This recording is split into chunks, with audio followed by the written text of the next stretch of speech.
ഇന്ന് നമുക്ക് വളരെ എളുപ്പത്തിൽ മോതമീൻ കറി വെച്ചാലോ? ഈ മോതമീനെ നമുക്ക് നമ്മുടെ ഇഷ്ടത്തിനനുസരിച്ച് ചെറിയ പീസുകളാക്കാം.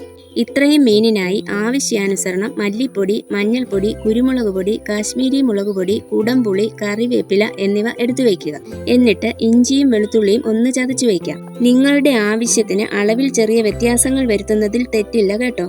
ഒരു തവണ ഉണ്ടാക്കി നോക്കിയാൽ നമ്മുടെ രുചിക്കനുസരിച്ച് കൂട്ടുകയും കുറയ്ക്കുകയും ചെയ്യാം. ഇനി ചീനച്ചട്ടി അടുപ്പിൽ വെച്ച് എണ്ണയൊഴിക്കുക. എണ്ണ ചൂടായതിനു ശേഷം ഉലുവ, കടുക് എന്നിവയിട്ട് പൊട്ടിക്കുക. അതിലേക്ക് ചതച്ചു വെച്ച ഇഞ്ചി, വെളുത്തുള്ളി പിന്നെ കറിവേപ്പിലയും ചേർത്ത് വഴറ്റുക.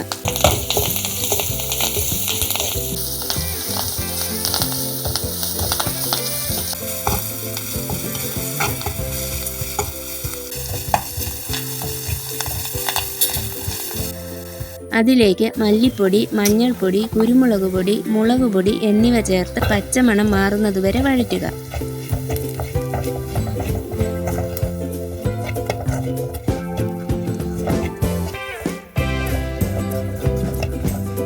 പിന്നെ അതിലേക്ക് ആവശ്യത്തിന് വെള്ളവും ഉപ്പും മീനിനാവശ്യമായ കുടംപുളിയും ചേർത്ത് തിളപ്പിക്കുക.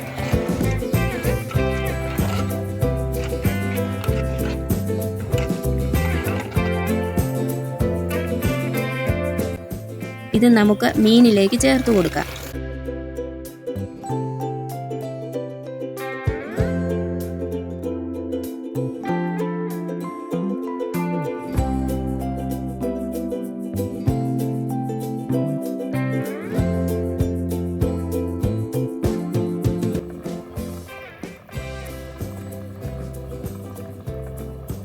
തിളച്ചു വരുമ്പോൾ കുറച്ച് വെളിച്ചെണ്ണയും ഒഴിച്ച് വാങ്ങി വയ്ക്കാം.